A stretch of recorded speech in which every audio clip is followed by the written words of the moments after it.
ni espero ni quiero que se dé crédito a la historia más extraordinaria, y, sin embargo, más familiar, que voy a referir. Tratándose de un caso en el que mis sentidos se niegan a aceptar su propio testimonio, yo habría de estar realmente loco si así lo creyera. No obstante, no estoy loco, y, con toda seguridad, no sueño. Pero mañana puedo morir y quisiera aliviar hoy mi espíritu. Mi inmediato deseo es mostrar al mundo, clara, concretamente y sin comentarios, una serie de simples acontecimientos domésticos que, por sus consecuencias, me han aterrorizado, torturado y anonadado. A pesar de todo, no trataré de esclarecerlos. A mí casi no me han producido otro sentimiento que el de horror, pero a muchas personas les parecerán menos terribles que barroques. Tal vez más tarde haya una inteligencia que reduzca mi fantasma al estado de lugar común. Alguna inteligencia más serena, más lógica y mucho menos excitable que la mía, encontrará tan solo en las circunstancias que relato con terror una serie normal de causas y de efectos naturalísimos. La docilidad y humanidad de mi carácter sorprendieron desde mi infancia.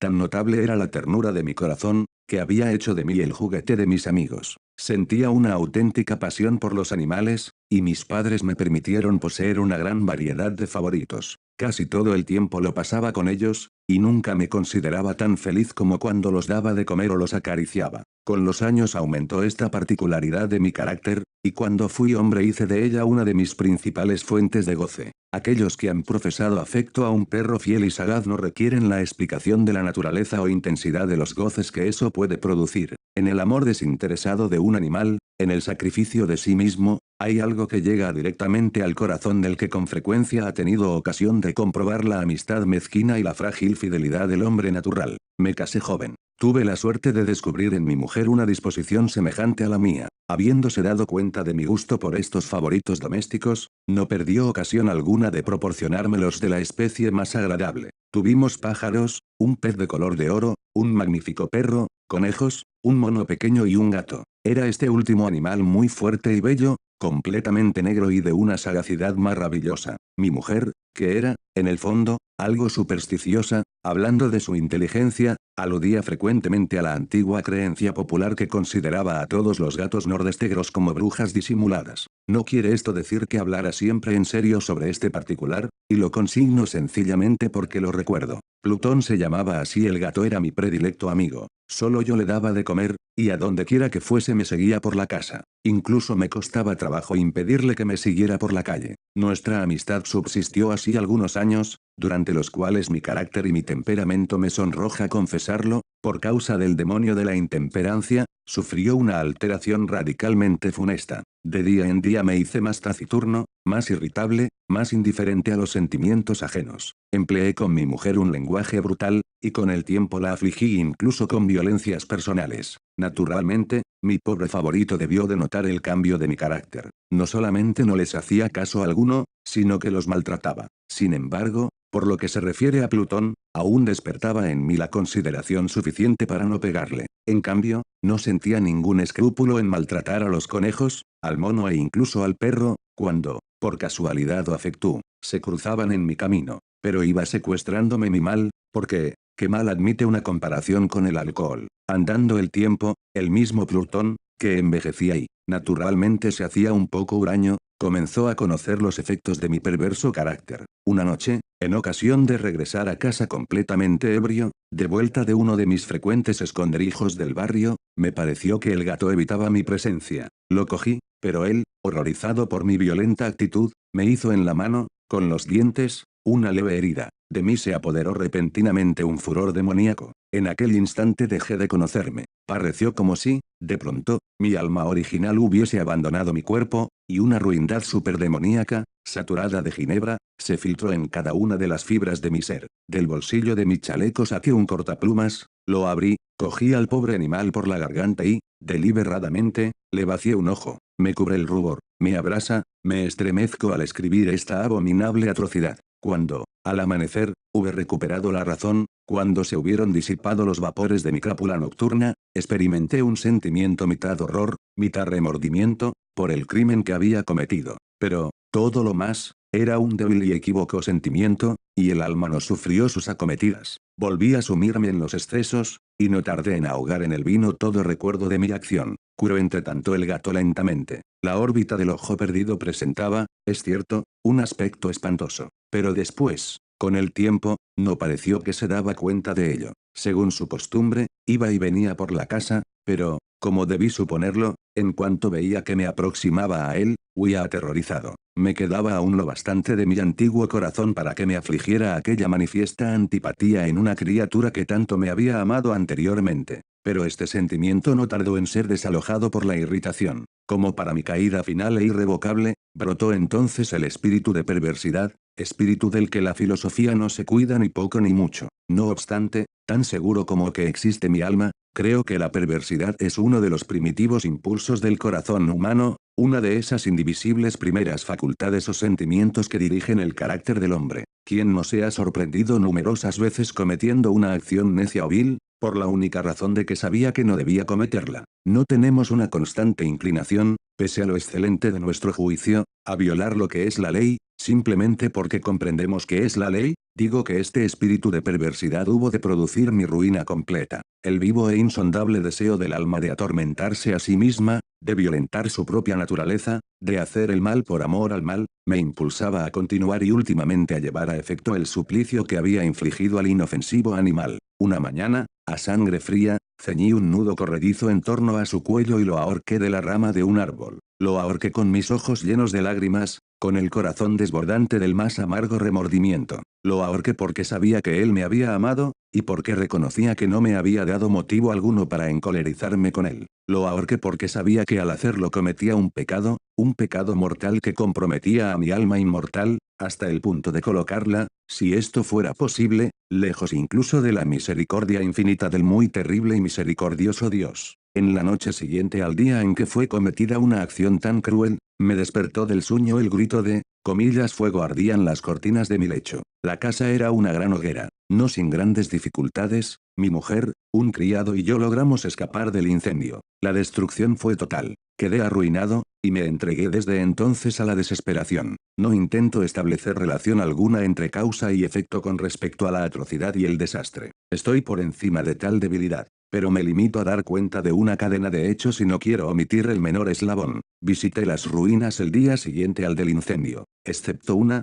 todas las paredes se habían derrumbado. Esta sola excepción la constituía un delgado tabique interior, situado casi en la mitad de la casa, contra el que se apoyaba la cabecera de mi lecho. Allí la fábrica había resistido en gran parte a la acción del fuego, hecho que atribuía a haber sido renovada recientemente. En torno a aquella pared se congregaba la multitud, y numerosas personas examinaban una parte del muro con atención viva y minuciosa. Excitaron mi curiosidad las palabras, extraño, singular, y otras expresiones parecidas. Me acerqué y vi, a modo de un bajorrelieve esculpido sobre la blanca superficie, la figura de un gigantesco gato. La imagen estaba copiada con una exactitud realmente maravillosa. Rodeaba el cuello del animal una cuerda. Apenas hube visto esta aparición porque yo no podía considerar aquello más que como una aparición, mi asombro y mi terror fueron extraordinarios. Por fin vino en mi amparo la reflexión. Recordaba que el gato había sido ahorcado en un jardín contiguo a la casa. A los gritos de alarma, el jardín fue invadido inmediatamente por la muchedumbre, y el animal debió de ser descolgado por alguien del árbol y arrojado a mi cuarto por una ventana abierta.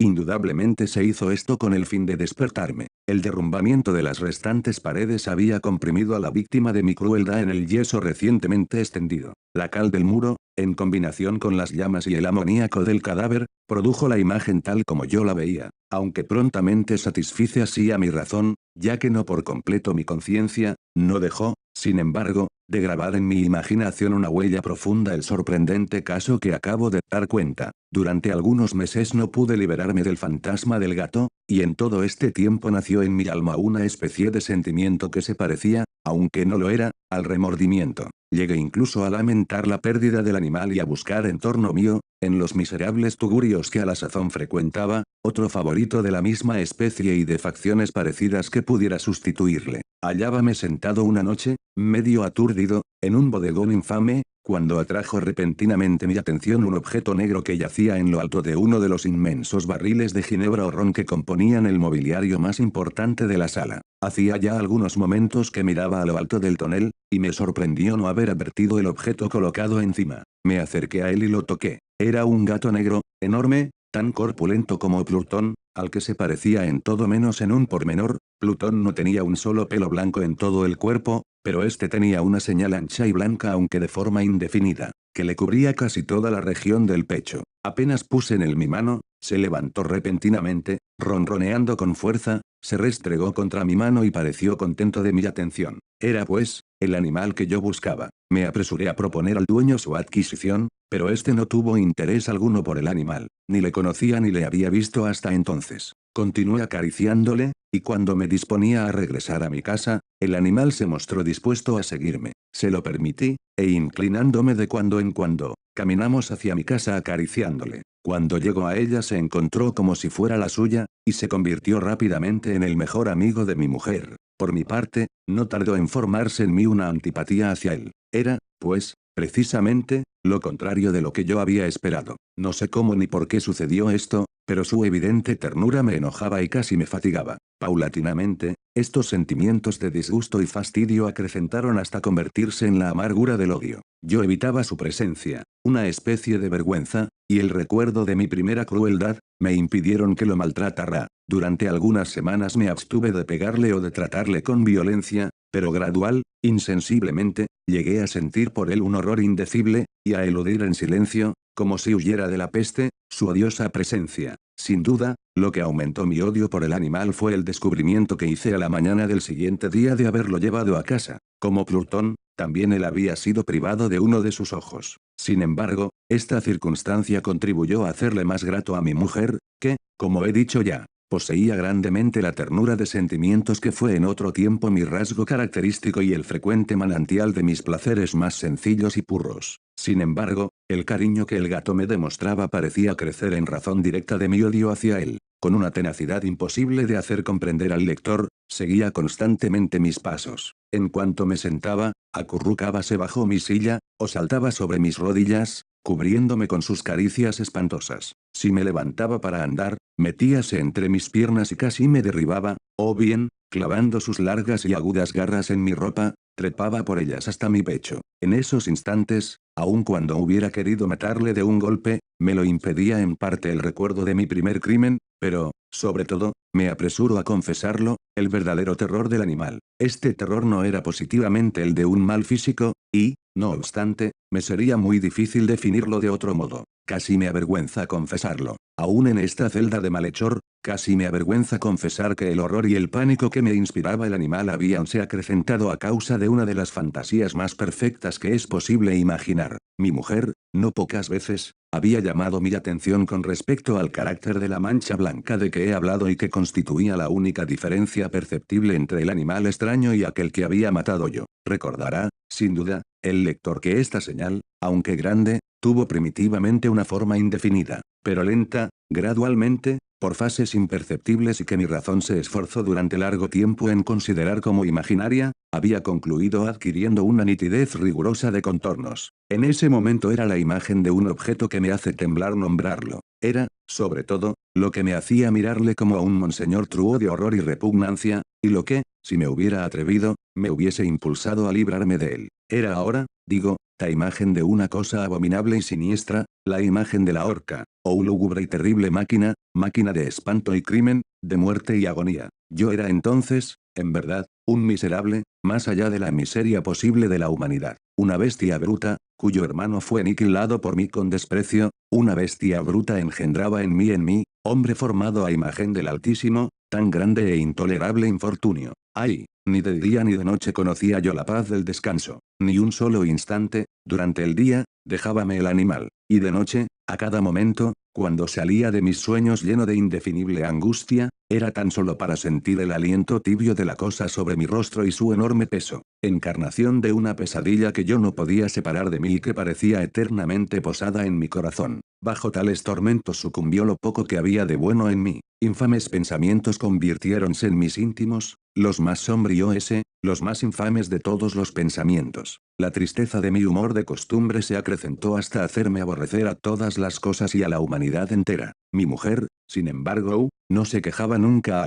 Era mi paño de lágrimas de siempre, la más paciente víctima de las repentinas, frecuentes e indomables expansiones de una furia a la que ciertamente me abandoné desde entonces. para un quehacer doméstico, me acompañó un día al sótano de un viejo edificio en el que nos obligara a vivir nuestra pobreza. Por los agudos peldaños de la escalera me seguía el gato, y, habiéndome hecho tropezar la cabeza, me exasperó hasta la locura. Apoderándome de un hacha y olvidando en mi furor el espanto pueril que había detenido hasta entonces mi mano, dirigí un golpe al animal, que hubiera sido mortal si le hubiera alcanzado como quería, pero la mano de mi mujer detuvo el golpe. Una rabia más que diabólica me produjo esta intervención. Liberé mi brazo del obstáculo que lo detenía y le hundí a ella el hacha en el cráneo. Mi mujer cayó muerta instantáneamente, sin exhalar siquiera un gemido. Realizado el horrible asesinato, inmediata y resueltamente procuré esconder el cuerpo. Me di cuenta de que no podía hacerlo desaparecer de la casa, ni de día ni de noche, sin correr el riesgo de que se enteraran los vecinos. Asaltaron mi mente varios proyectos. Pensé por un instante en fragmentar el cadáver y arrojar al suelo los pedazos. Resolví después cavar una fosa en el piso de la cueva.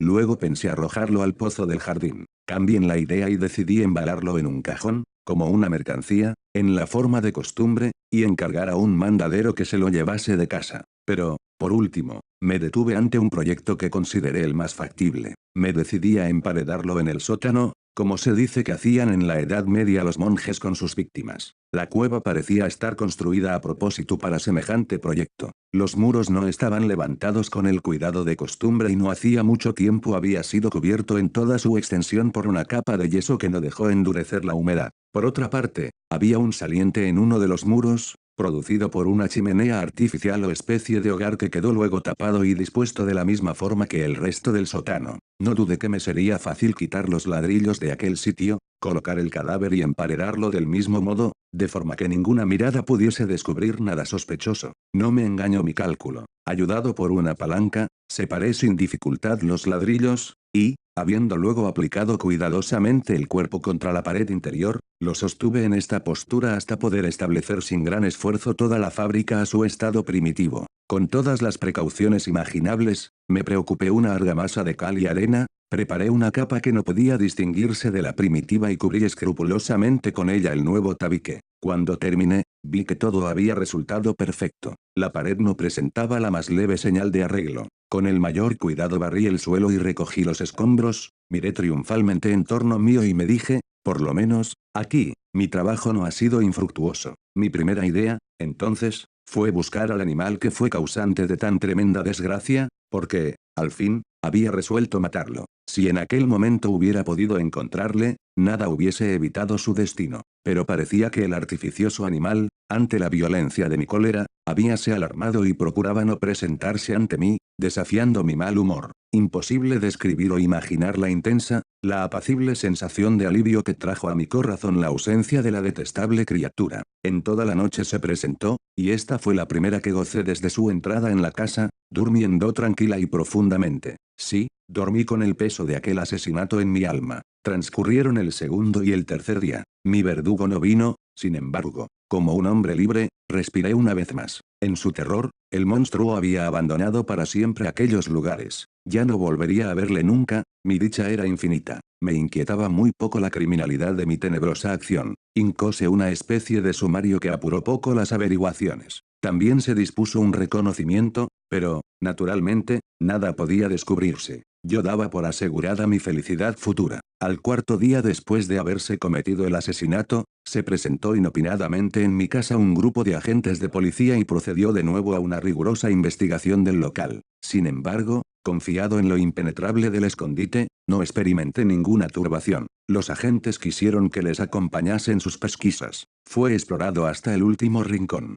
Por tercera o cuarta vez bajaron por último a la cueva. No me altere lo más mínimo. Como el de un hombre que reposa en la inocencia, mi corazón latía pacíficamente. Recorrí el sótano de punta a punta, crucé los brazos sobre mi pecho y me pasé indiferente de un lado a otro. Plenamente satisfecha, la policía se disponía a abandonar la casa. Era demasiado intenso el júbilo de mi corazón para que pudiera reprimirlo. Sentía la viva necesidad de decir una palabra tan solo a modo de triunfo, y hacer doblemente evidente su convicción con respecto a mi inocencia. Señores, dije, por último, cuando los agentes subían la escalera, es para mí una gran satisfacción habrá desvanecido sus sospechas. Deseo a todos ustedes una buena salud y un poco más de cortesía. Dicho sea de paso, señores, Tienen ustedes aquí una casa construida. Apenas sabía lo que hablaba, en mi furioso deseo de decir algo con aire deliberado. Puedo asegurar que esta es una casa excelentemente construida. Estos muros. ¿Se van ustedes, señores?